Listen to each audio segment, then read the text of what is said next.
Hey YouTube, what's going on with y'all, man? Now look, I can tell this is an interesting video. I know an interesting video when I see one. Shout out to Kathy. She came through with another recommendation, another request. Appreciate you. Now, this video right here, this is Elvis's childhood friend, Sam Bell. And off of what I'm looking at in the first 7 seconds that I did see, I believe Sam Bell is the black gentleman right here to the right. So I can tell, and it looked like they may be in Memphis. I believe Elvis grew up in Memphis a little bit, and I seen some old pictures where Elvis was walking around. He used to like to play with guns and stuff and whatnot. So I was saying before I even seen those pictures, just off of seeing Elvis and seeing pictures of him throughout childhood and hearing about him, I can tell Elvis kind of was around black kids and whatnot a little bit more than others may have been. So we're gonna go ahead and check this out. I'm ready, man. Get y'all popcorn. Hey, let's go. Come on. Our backyard adjoin our property. Right. So our property, my grandparents raised me, and they owned a lot of property. And when they moved into the neighborhood, their backyard adjoin our property. Right. So all we had to do... The Presleys. The Presley. On here where this big tree is, EP live right there, stop right there. Okay. So your properties join each other, right? Right. The fence, bit of a hole in it. Yeah. And the Presleys, was it just Elvis or a bunch of them? It was just he and his mother when they moved in. Right. Because his father was there too, but he wasn't there that much. I'm not gonna lie, off of this picture right here, it looked like Elvis was a psycho kid. Like, you know them pictures where this boy right here has stabbed his mom to death. That's what Elvis kind of looked like a little bit, bro.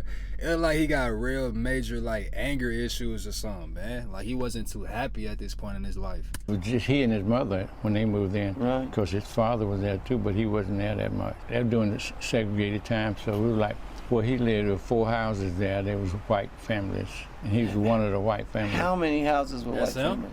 4. So just so I really got it, if I was building a set... Hold on, that's really him? That is him. This him at 10 years old. He got a serious face in a lot of these pictures. This him right here smiling.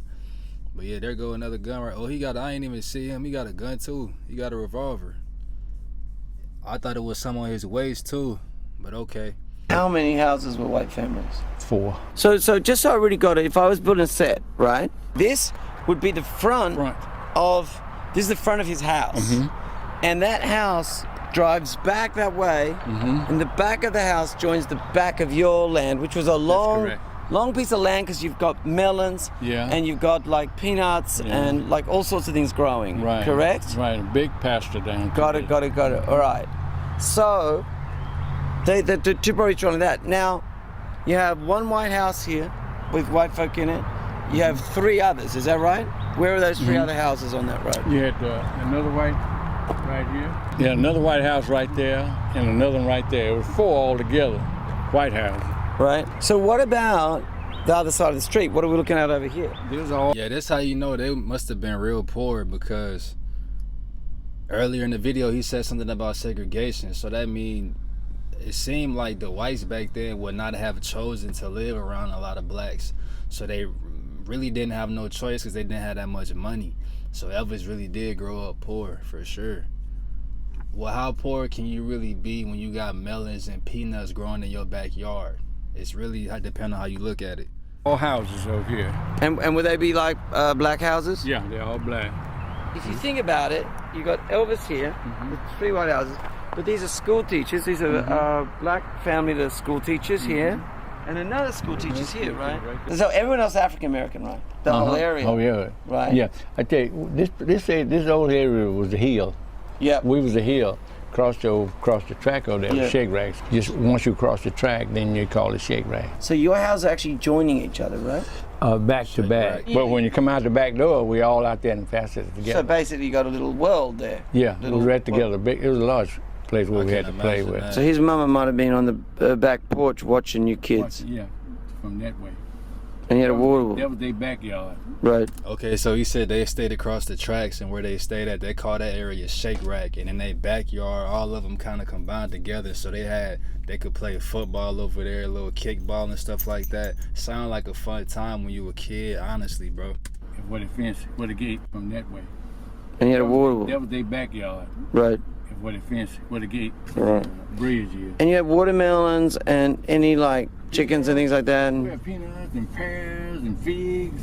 And so really beautiful, actually. Like a lot of That's really pretty nice, wealthy. like That fresh don't sound like- peaches. yeah, man, we had everything. Peaches and Bad to me. So actually, the truth is, this Green Street here is a new Green Street. The Yeah, old Green this Street's old really Green hit. Oh, I get it. So what happens is they go and put a freeway right through Old Green Yeah, Street. Old Green So Street. we've always got to be thinking, if we see aerial maps, that this type of Green Street, this is fake Green Street. Yeah, That's the a new fake one. Green Street. Yeah, that's new. This the old Green Street. Got it. You come around this way and go on Went up that way. Got it.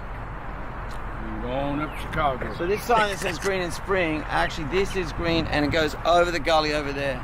Got it. And EP's house is right there. And the back of yours runs down there to the big white house. And your folks, your grandfolks you've got a substantial property. What our property was had a big pasture down there, called it pasture. We had a swimming pool, swimming hole. It was like a ditch. A swimming hole, yeah. And then we had a little fishing place where we fished. So you'd fish Then we the had- gang.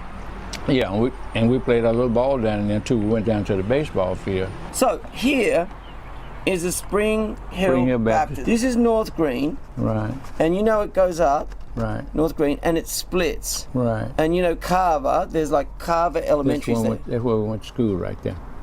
You went to Carver. Mm-hmm. Right. But Elvis, he goes He to went to- school down here. Would Elvis go every morning from his house to that school Here. on foot?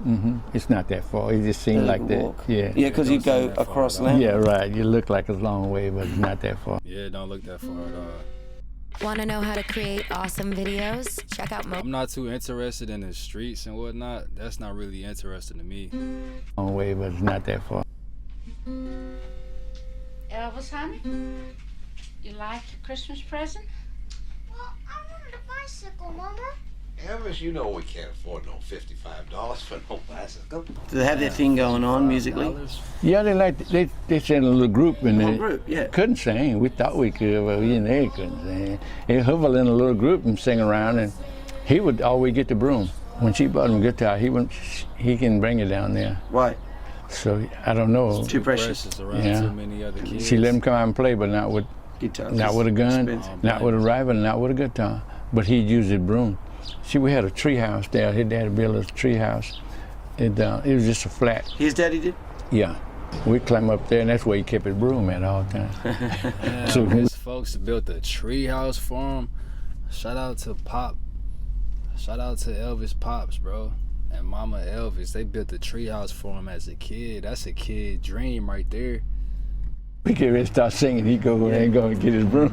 But listen, what would be the favorite songs of the gang? we was like church songs. We didn't Gospel. We didn't know anything.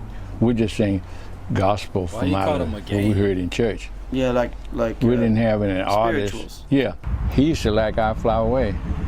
How's that one go? You know, I fly away, oh glory. I like that.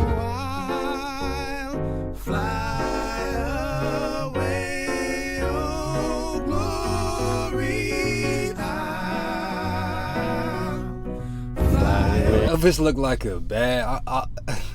Elvis looked like. I ain't gonna say what I was about to say. Elvis looked like he was just going through things right here. Why did this reporter call them a gang though? He never said there was a gang. Really, there was just a group. I'm gonna say what I was gonna say though, just because I know it's probably irking some people. I was gonna say what I was about to say. But Elvis right here, bro, look like he like a school shooter or something. Like Elvis really looked like he was going through it at this time of his life. He barely smiling. He got that like serious, dead, I'm hiding all my troubles face going on. No joke. But that's something, because you know what? Interesting. Everything I read about EP in any part of his life, he's always on about a bit like being a bird, you know, like learning to sort of fly and and he loved that song. He Fly liked Away. that I Fly Away. When I die, hallelujah, by and by, I fly away. Did he go down to that gospel church? Like, could he go into your church? Yeah, he could go. We'd go to church. It just matter where you want to go to church. The church was segregated because the people segregated. It wasn't say white church or black church. Right. If wherever you're closer to, if you wanted to go to that church, you could go. You could do that. Yeah, and well, he enjoyed the one where I was telling you about the sanctified church, where There are a lot of tambourines and saxophone and drummers going on. Oh, they had a band? Yeah, that's what he liked that.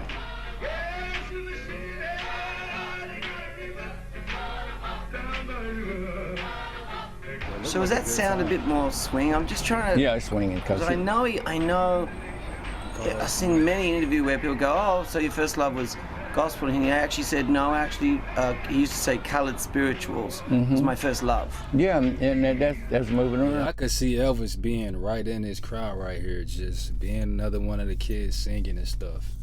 I can really see that on Elvis, for sure. And the movement, right? Yeah, because he would go up there. Yeah. We thought we was too cool for that until he started doing it. Setting a little trend. Is that MLK right there? Like Martin Luther King Jr. in the front. We'd go down, we'd just watch. Right. But he would go up on the stage, he'd go up in the pulpit. If the band is the choir and the band up there singing and jumping around, he'd do it too. And he loved that. We're just watching. Shout out to the African American. Shout out to the African Americans for imprinting that on Elvis. Or you could say if they didn't imprint it, they just was a space for him to express it in his early days. So shout out to the blacks for that, big time. Do they find him like cute or funny, or the adults I'm talking about? You know, then if you showed any inclination about getting religion, they thought that boy got to religion. That's what they thought. Because anybody in their white mind wouldn't get up there and play like that. Right. He wasn't playing. Yeah, so they was happy. So in a way, maybe there's a feeling that the spirit is within him. Yeah, we just didn't understand it. We just know he was EP. One of the guys said, hey man, I said, go get that food. So the guy sent the usher up there and tell him to come on, it's time to go, we need to go. This image, man, of him being like up there amongst the band with the saxophone. He wasn't shy, he wasn't shy. And this movement thing, like, are you saying he's just like moving his hands around, or is he, he's jumping. Copying them, or has he got something else going on? Like, he do what they do.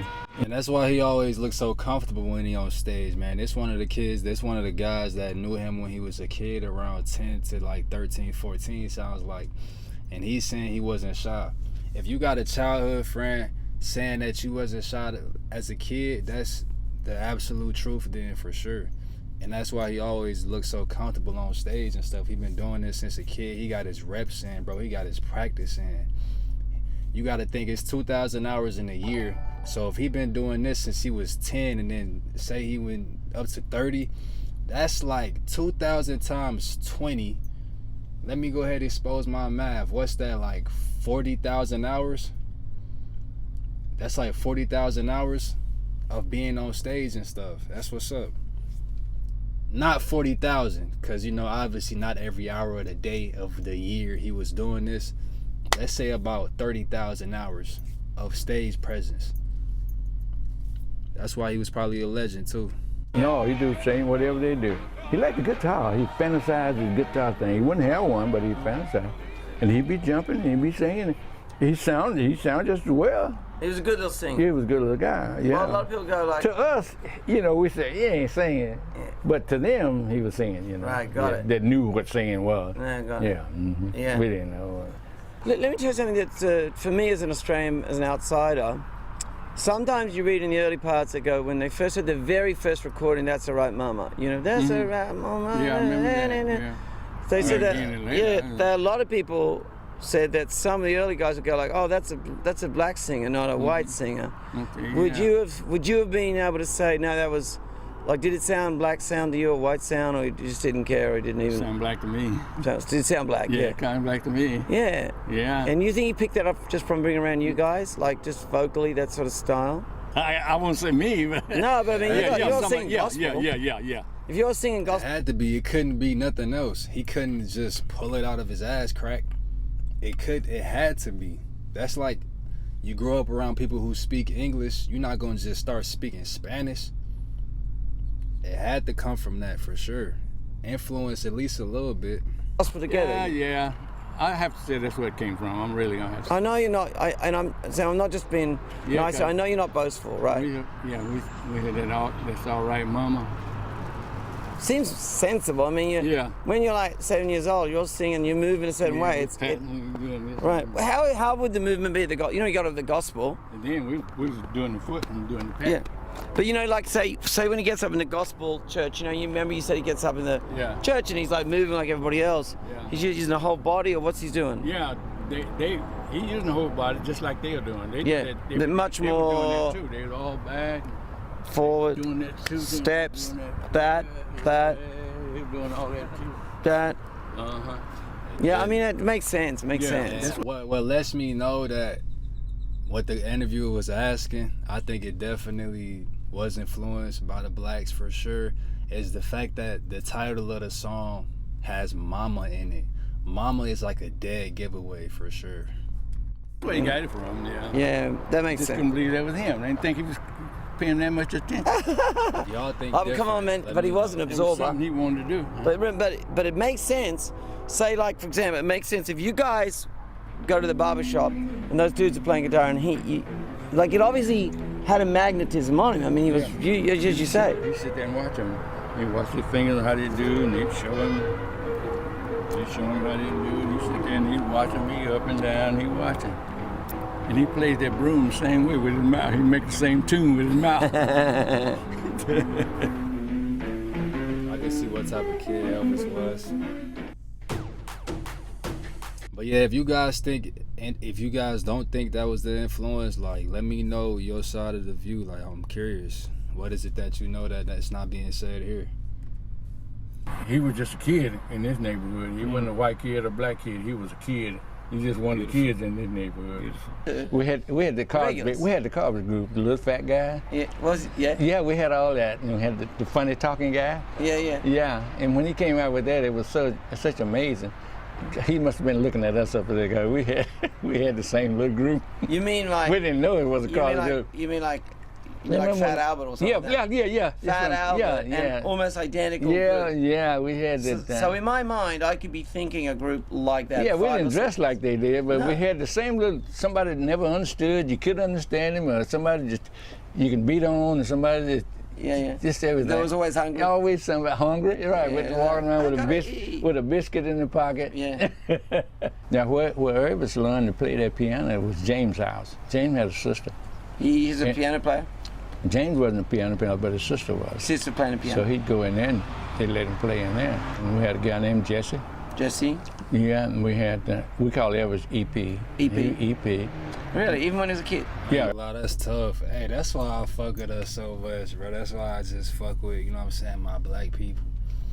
It's just, we just naturally cool for real, bro. That's something that you can't take away. That's something you can always say.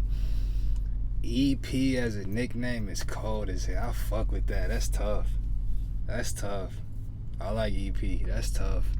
We call him EP. That's where that EP came from. We didn't ever call him Elvis. You remember the nicknames of your friends?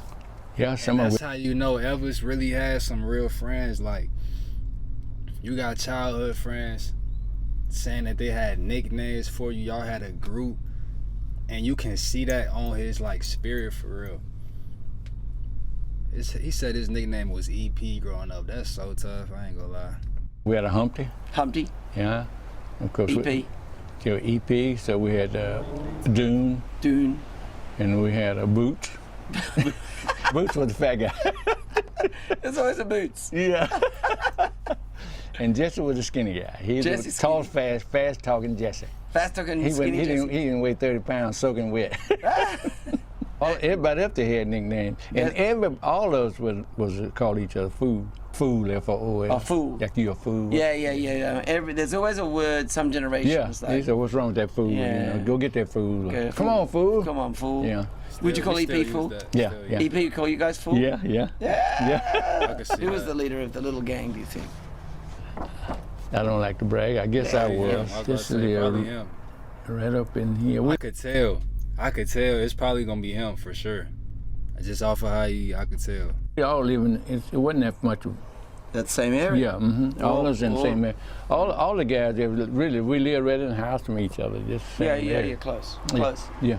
Is EP like part of the gang? Like yeah. I mean, you know, segregation. Gang. For me, it's hard to understand segregation. He was just one of the boys. Once he came in the neighborhood, he was one of the boys, you know, in the neighborhood. This thing is amazing to me. You mean EP, some of the guys in the gang were lighter skinned than EP.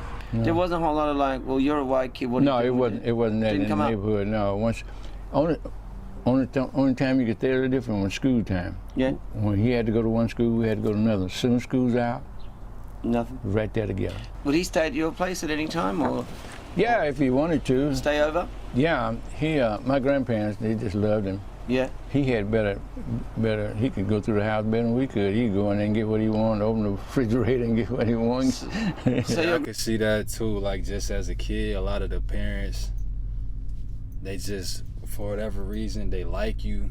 I don't want to say they gravitate towards you, but they got some type of care for you. I could see that. I kind of had that same thing as well, just with everybody else's parents I've been around. So I can definitely see that on Elvis for sure. I could see that.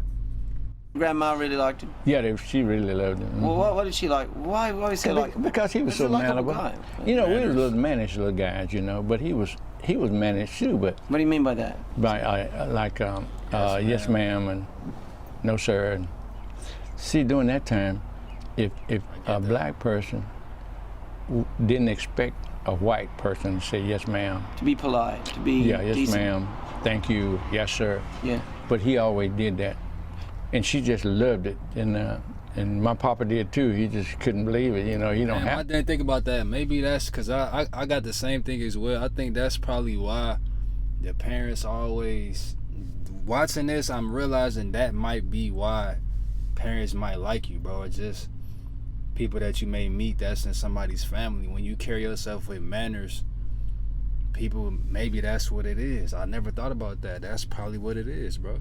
Shout out to my mom.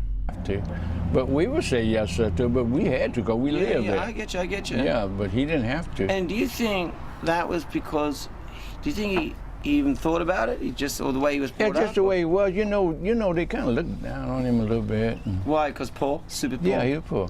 And they didn't expect that from him, but he never lost his dignity because he was a little boy. Any kid in the neighborhood started a ruckus or started up something, you had to stay over there on your side.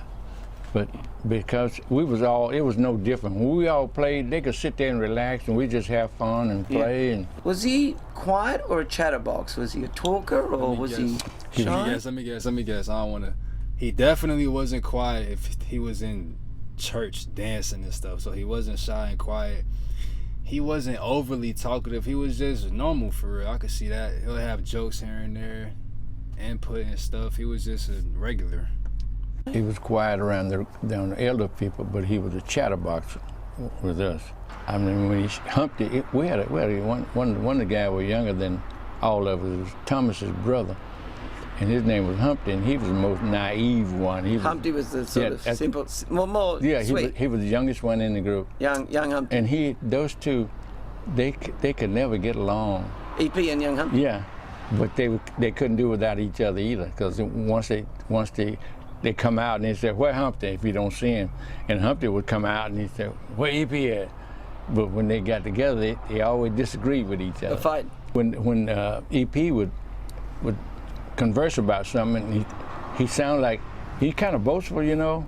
For example, if you say, I'm gonna get my daddy gonna bring me a 25, he'll say, well, I'm gonna get a 38. It's always something a little bit better. A 25 is a gun? Yeah, it's 22, I'm sorry. Yeah, 22. 22. Well, then he said, well, my daddy, I'm getting a 38. Yeah. And then we said, well, we're gonna get some BB guns. So they all bought us BB guns, and then we was using a single shot BB gun. Yeah. And he said, oh, I'm gonna get an automatic. It's always a little bit more. Better. Yeah, something better all the time. And it happened. I remember when we got our bikes. We got bikes. Everybody got bikes with little baskets on them, so we could deliver stuff for our folks and all. They go to the store. Had the little basket, and then when they came up with the bikes, said, well, we're gonna get bikes. Everybody gonna have a bike. And he said, well, I'm gonna get a motorbike. And sure enough, his daddy brought him a little old motorbike. How did you do that? Little old bicycle, little wheels about that, wide wheels about that tall, about that, with a chain on it and a motor on it. I know they're like a moped. Yeah, I don't know where he got it from, but he got it. Got it? Yeah, he got it. My God. She was nice. Yeah? Yeah. That man, that boy Elvis was manifesting. He was manifesting back then, making it happen over there, quantum jumping in the different realities, man. Now, she was very protective of him, though. She wanted to know wherever we went, when we come back, how long we gonna be gone. You know, she was very protective of him, and I can understand that too. Because I was too. We just didn't get questioned that much. Yeah. We'd been in the neighborhood since birth, so it wasn't. But when he moved in, she wanted to know. Yeah, she was very protective of him because when he come out, he jumped that fence. She looked. She see where he's going, and she's all right. And she was really nice. She used to make some of the best Kool-Aid and some sandwiches, boy. Really? She put them up in that little tree and leave us, and then we spotted them. She could ease out there and put that Kool-Aid up there. You always loved the sandwiches and stuff. That was yeah, the thing, right? the peanut butter sandwich and banana sandwiches. I bet you I saw him maybe 3 times of all the time. He came home, he brought him that bike. He came home and he bought him that BB gun. With the dad now. And he came home. I mean, it's the only time I've seen him. He might have come home. Yeah. But I only saw him 3 times, about 3 times. Yeah, anything about him? Imagine if you were getting an actor to play him. Was he quiet? Did he get angry? Did he not? Was he? Not while he was there. He didn't seem to be that long, you know. Yeah. He'd come, but he would treat us nice. Yeah. Y'all go at it. And he tell them when he bought that motorbike, he told him, now you gotta let them ride it now. Would you say you all dressed basically the same? Hey, that right there just says a lot. That says a lot right there. The fact that doing that at this time, being white and then being black during this segregation time, the fact that he said you gotta let them ride the bike as well, pause, says a lot right there. That says a lot. Told him, now you gotta let them ride it now. Would you say you all dressed basically the same? Same. What would the costumes be? Hey, look, we thought we was cool. We got the we call them overalls. The overalls, yeah. With the strap come over the shoulder. And while we down there playing, we'd have straps on our shoulder. And sometimes when it got too hot, we just have a shirt, just a little loose outside shirt hanging out. Yeah. But that was our tie, the little boys at the time. Yeah. We thought we was cool. And when the girls come around, we'd take the strap and when we ride our bikes and show out, ride in front of the girl and do the wheels and jump up and down, we'd throw the strap over our shoulder. You mean one strap off? Yeah, one strap. It was cool. Yeah, like, look at my muscles sort of thing. Yeah, so. She would be quilting. Yeah. And he would just lay down on her legs and watch the quilting. He'd sit down on the floor, and put his hand on the leg, just like he was her mama, like she was his mama. That's beautiful. Yeah, he'd sit there a while. And he'd just be studying, we told him we'd just be studying devilment, that we call him. You ain't up to no good, you studying devilment. What are you talking about? I don't get it. You think he's absorbing all the time? He said you studying devilment. Let me try to listen to what he said without reading it. I think I get what he getting at, but I know what he's saying. Just the last two words, you studying what? He'd just be studying, we told him we'd just be studying devilment, that we call him. You ain't up to no good, you studying devilment. I don't get that. You think he's absorbing all the time, right? Yeah. Learning. He was a learner, right? Yeah, he was a learner. You can see that. A lot of times we'd be playing ball down there. Yeah. Well, I was telling you about the fairground. They had a stand down there with a fan stand, and he'd be sitting up in that stand sometimes, just staring across there while we playing. He'd just stand across the park. He'd be thinking about something all the time. All the time. But you're telling me that actually being poor might even be worse than being black. You're poor and black. It's tough. You're really bad. We were knowing that up on the hill here, everybody's supposed to be in real good shape, good money, but we have poor people up here too. Yeah. But the more homeowners and business owners was up here on this hill. Yeah. And over there, now this is his saying, you know. He wasn't the only one. They had a certain little poor group over there that they looked down on. In Segregated? No, over there in East Tupelo. East Tupelo. Yeah, and here's the thing about it. The rest of the part of Tupelo looked down on East Tupelo. They looked down on Segregated and they looked down on EP and them, where they live. for the Tupelo's concerned, they was poor people. Oh, so he never had the good end of the stick growing up. And it was kind of... Oh, that's where he about to leave? Yeah, I know they was sad about that. Son, they was poor people. And it was kind of sad when he left.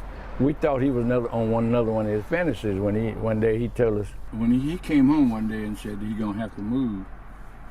And I remember my grandma, she was kind of sad. She said she didn't really think he had to leave, right. But he was telling the truth. Because he always saying something like that, you know. I'm going to Texas or something. I'm going to somewhere. But this time... You mean he said, like, I'm going to America, I'm going to South America, and, like, yeah, I'm going told somewhere. stories? I'm going somewhere, yeah, like I'm going so-and-so. Yeah, you going, right, yeah. But this time he said, I'm really going to have to leave. We finna move. Yeah. And it didn't sink in till later. We just thought, well, I had another one of those fantasies. Yeah. But... Because he had these little fantasies about travel? So I'm loading. Yeah, but it's just going, no place particular, just going somewhere. Yeah. He'll go to LA or something. Something about Memphis too. He had Memphis on his mind. I don't know. I guess that's why he ended up there. But I used the word because they said I still remember boastful. Yeah. It's not that he was boastful. He just saw bigger things. So big. He didn't know how. Man, that's heavy, bro. He said he remember people calling him boastful, but really, he just saw bigger things. He had a bigger mindset, and he was just speaking from his perspective on life and his ideas. So they're gonna call you boastful when your outside reality don't align with what's in your mental. But you see, that big mindset he had allowed him to get to where he was at. Because even when you got all the talent and everything, if your mindset is so small, you will sabotage yourself to where you won't even allow yourself to grow to get that big, man. They're gonna call you boastful, let them call you boastful. Also, he just saw bigger things. So big. He didn't know how he's gonna get there. He just saw bigger things. So we didn't understand it, but he did. Yeah. What he's saying is big imagination. You're right. He saw bigger things. And he spoke of the imagination. Right. We thought it was all fantasy. You know, this guy, he's out there. He's a little old black guy sitting up on the hill up here. So. Man, imagination. I know I'm getting a little spiritual right here, a little deep. But imagination is the real technology for real. Imagination is the real Google. Imagination is the real internet. Imagination is the real magic just in life in general. Imagination is key. Imagination is everything. White guy come up and tell you, man, I can't imagine me going to Memphis. I'm gonna get to Memphis. Memphis there to us, it was like 1,000 miles away. You mean that because he was like free, and as you're saying, he saw big things, right? Kind of imagined, and you guys went with it because you understood he was just a little kid and he had good fancy and he was good-natured and good-hearted. Yeah. Were you and your grandparents worried for him that he'd be treated differently in Memphis because you were worried for him? Is that what you think? Wherever you went, we thought that, they thought that, and we thought that the rest of us thought that he'd be mistreated. He wouldn't understand him. He knew it would be different, but he didn't know how. He knew he gonna have to change. Come from down on that hill right down there with the overall with the strap on your back and the shoe turned up. Yeah. It's a lot different going up there to Memphis school up there. Yeah. He knew that was gonna be a change, but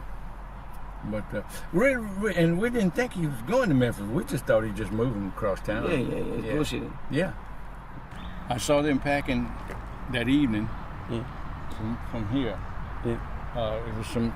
It was on the back, on the backside out there, and some things were taken out the back. Yeah. And then we come on through the yard around here where they were loading up out here.